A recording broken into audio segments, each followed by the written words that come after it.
Bismillahirrahmanirrahim. Assalamualaikum warahmatullahi wabarakatuh. Yang terhormat Pak Ferry dan Pak Jati selaku dosen pengampu rekayasa nilai. Izinkan saya, Edi Prasetyo Kresamurti, NIM 21010117171401002 kelas A, mempresentasikan tentang Value Engineering Study Report, studi kasus 3 Jalan Lobat, West Saint Paul, oleh Departemen Transportasi Minnesota.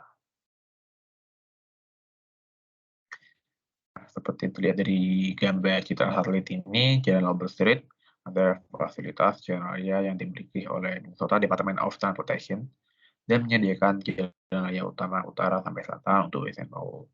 Lokasi proyeknya di antara Mendo Taro di selatan dan Annapolis Street di utara.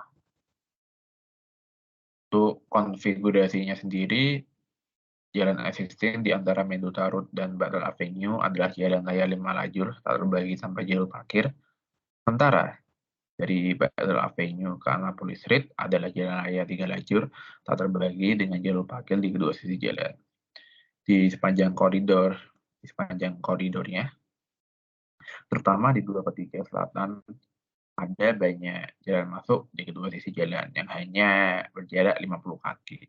Karena jarak jalur masuk yang dekat ini, tingkat kecelakaan di sepanjang Robert Street lebih tinggi dari rata-rata bila dibandingkan dengan jalan raya lainnya di area metro. Nah, tujuan proyeknya sendiri adalah merekonstruksi Robert Street dan meningkatkan keamanan dan mobilitas serta menyediakan akomodasi untuk memenuhi standar American with Disability atau ADA.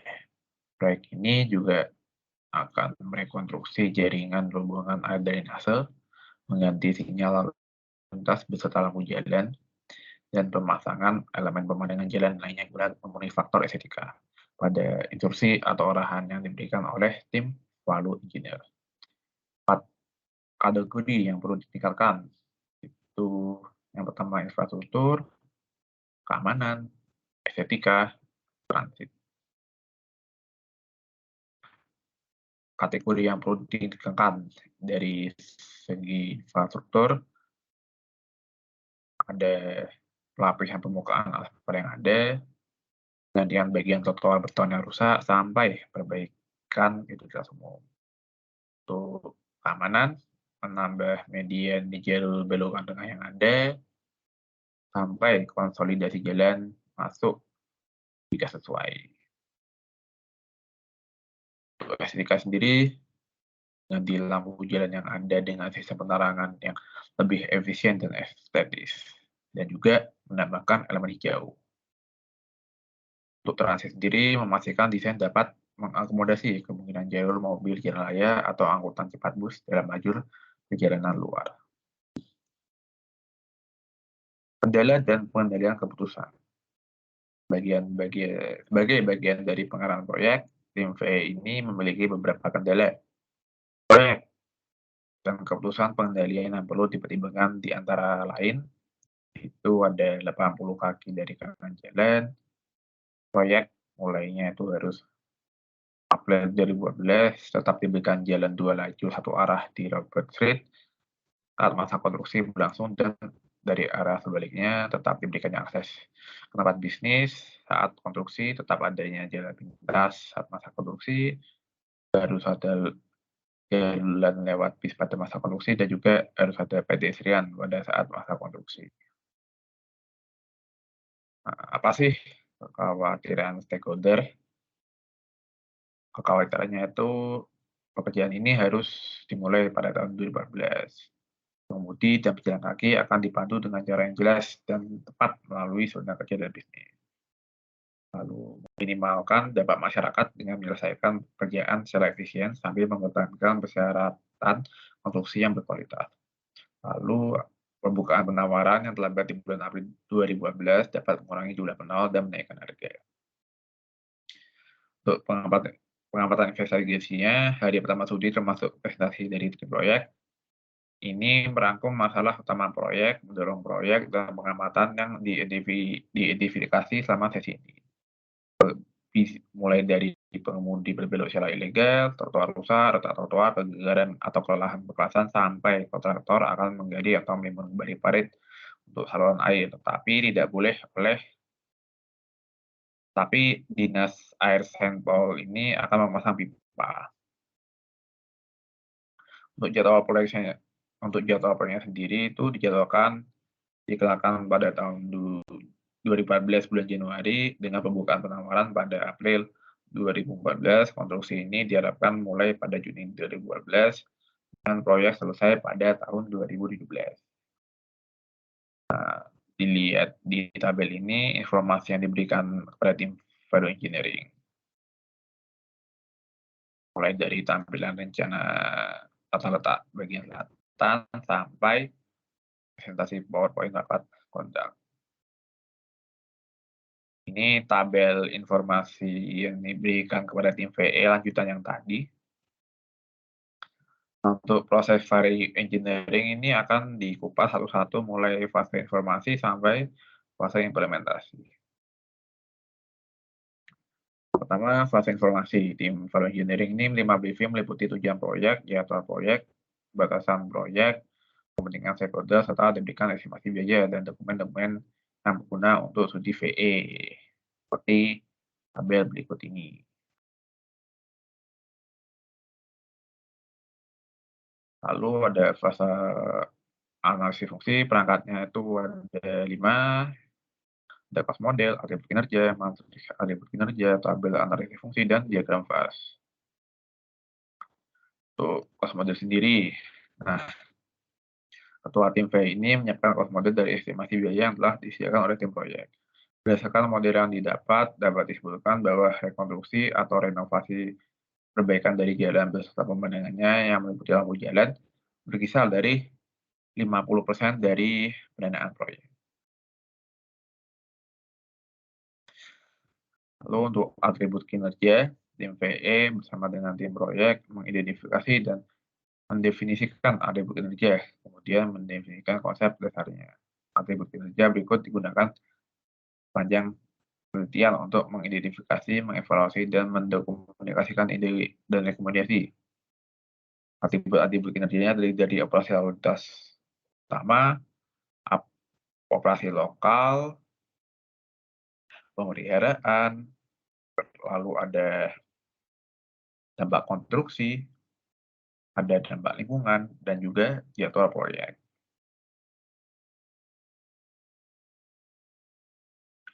Lalu selanjutnya kita membahas matriks atribut kinerja.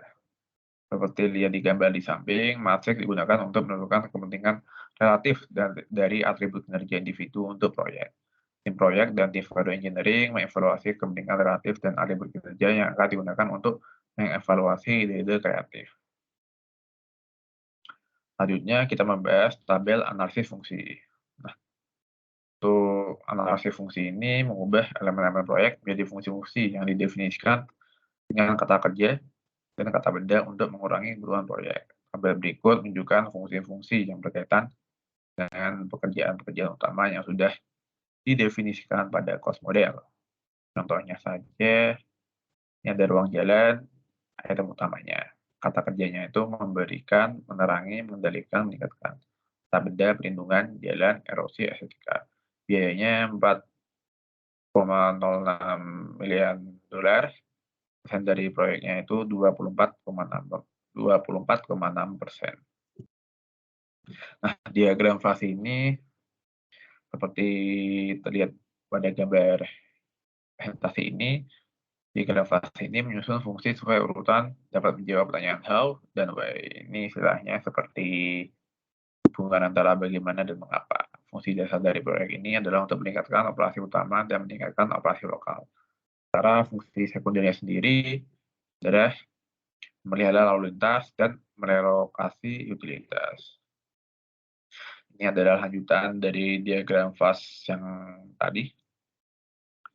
Lanjut, kita membahas fase kreativitas. Pada fase ini, tim VE melakukan brainstorming untuk mendapatkan ide-ide kreatif tentang bagaimana menjalankan fungsi-fungsi yang telah dianalisis pada tahap analisis fungsi. Tim VE mengidentifikasi sebanyak 32 ide. Ide-ide tersebut didapatkan berdasarkan fungsi masing-masing. Nah, Pada fase kreatif ini, dari berbagai ide terbagi menjadi 4 macam fungsi, yang nantinya semua ide yang didapat dari brainstorming tim VE pada fase kreatif akan dievaluasi berdasarkan standar dan ketentuan yang sudah ditentukan sebelumnya dari tim VE dan seluruh stakeholder. Nah, untuk kategori fungsi yang digunakan antara lain tuh menjaga alur lalu lintas trafik jalan umum, menjaga alur lintas trafik menuju tempat kerja, mengalokasikan utilitas, dan meningkatkan stability.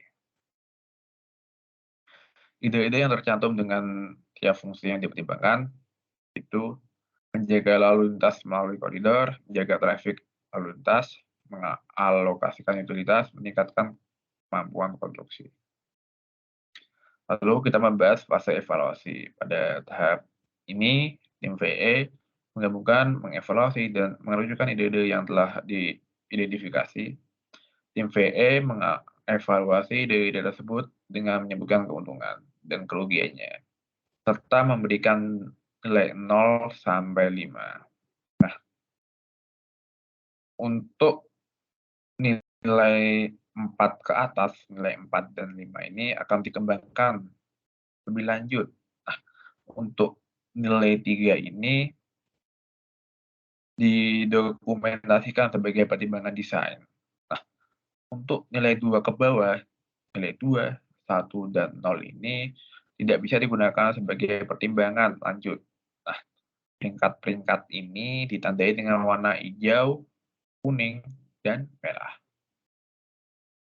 Nah, di sini contoh tabel-tabel evaluasi fungsi. Ini peringkatnya 0. Tadi kan kalau warna merah berarti ini ditolak. Nah, ini warnanya kuning, berarti diberi pertimbangan.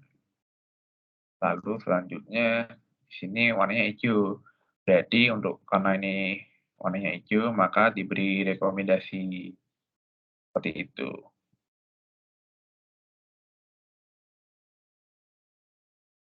Nah, lalu kita membahas 5 potensi pekerjaan yang dapat diterapkan tim value engineering. Berdasarkan hasil evaluasi, ditetapkan beberapa pilihan yang berpotensial dan dapat dilakukan berdasarkan standar dan ketentuan yang ada. Hal ini sangat dipengaruhi dari relasi atau hubungan dari biaya, performa, dan nilai dari garis besar proyek dan rekomendasi value engineer.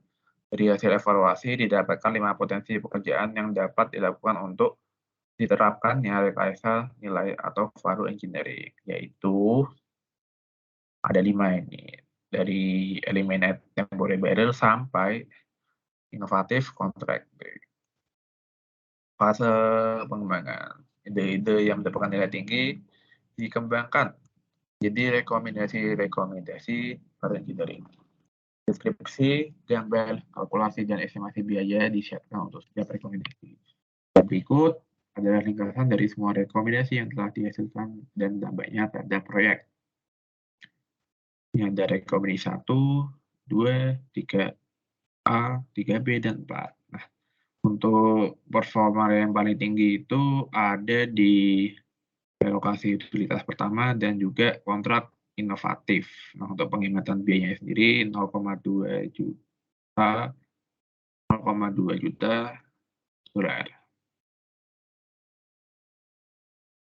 0,20 juta dolar. Lalu kita membahas penilaian kinerja. Ketika tim VE mengembangkan rekomendasi, kinerja masing-masing harus dinilai kembali terhadap konsep dasar.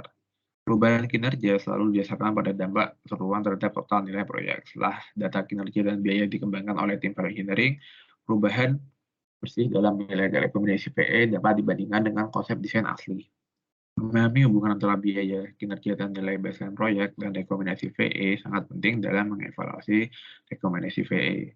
Membandingkan kinerja dan biaya menunjukkan rekomendasi mana yang berpotensi baik atau lebih baik daripada konsep dasar proyek dalam hal nilai keseluruhan. Seperti dilihat tabel ini adalah tabel nilai matrik hasilnya. Lalu kita membahas pertimbangan desain. Pertimbangan desain ini di tahun 2014 dan 2015 sebagai masa konstruksi. mengadakan rute bypass sekali, dan mempertimbangkan cover untuk rambu di saat musim salju atau winter. Lalu mengadakan constructability review dengan kontraktor yang pensiun, memangkas detail staging, memaksimalkan sinyal dan lampu existing yang sudah ada, sampai memperbolehkan penggunaan reclaim material untuk class 5 material, hasil urugan atau timbunan. Lalu lanjut ke fase presentasi, tim VE mempresentasikan hasil studi VE kepada owner dan tim desain untuk mendiskusikan lebih lanjut tentang rekomendasi VE. Rekomendasi VE disajikan seperti yang ditulis oleh tim selama studi value engineering. Meskipun telah diedit dari laporan VE untuk mengoreksi kesalahan atau menjelaskan rekomendasi dengan lebih baik, maka mereka mewakili temuan tim VE selama studi VE. Perbandingan biaya mencerminkan perbedaan atau delta antara ide dasar dan rekomendasi VE. Dari kemajuan proyek, nilai-nilai ini dapat diperbarui untuk mencerminkan hasil implementasi yang sebenarnya. Nilai-nilai yang ditampilkan ini telah disesuaikan sebesar 10% untuk mencerminkan biaya kumulatif tambahan. Ini tabel markup perkiraan biaya. Total markup-nya ini 10%. Untuk rekomendasi 1 itu menggunakan traffic barrier. Nah, mengganti pembatas bentol dengan traffic barrier dengan menggunakan hal ini, pergerakan dari lalu lintas secara umum dan kontraktor menjadi lebih mudah dengan meningkatkan kemudahan pengaturan median atau pembatas.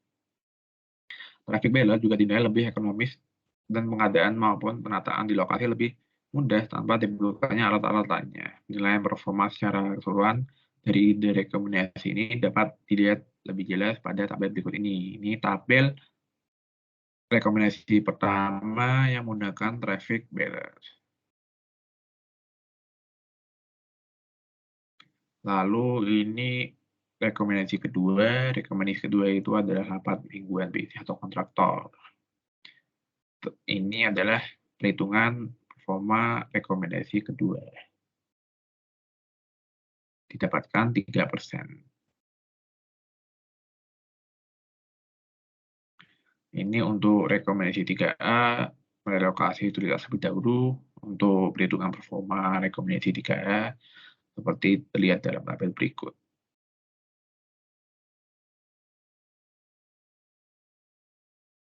Lalu ada rekomendasi 3B. Untuk 3B ini adalah risiko mitigasi. Untuk perhitungannya seperti tabel berikut.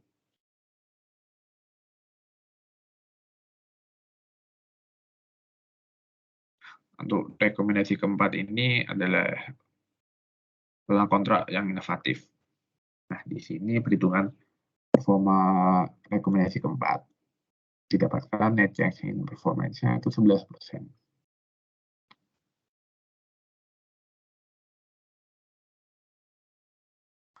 Selanjutnya fase implementasi. Tim VE mengevaluasi, menyelesaikan, membuat dokumen, dan menerapkan semua rekomendasi VE yang telah disetujui.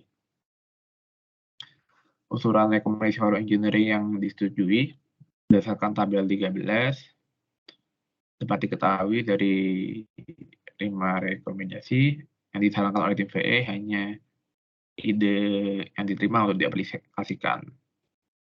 Hanya 3 yang ide yang diterima untuk diaplikasikan. Satunya itu ditolak dan satu lainnya itu diterima untuk studi lanjut ke depannya. Penghematan biaya yang didapatkan sebesar 0,2 juta dolar.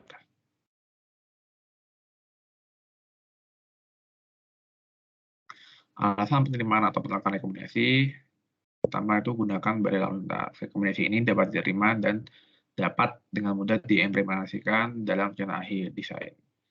2. Rapat kontraktor atau public bisnis mingguan. Rekomendasi ini dapat diterima dan akan dijadikan bagian dari persyaratan atau spesifikasi proyek.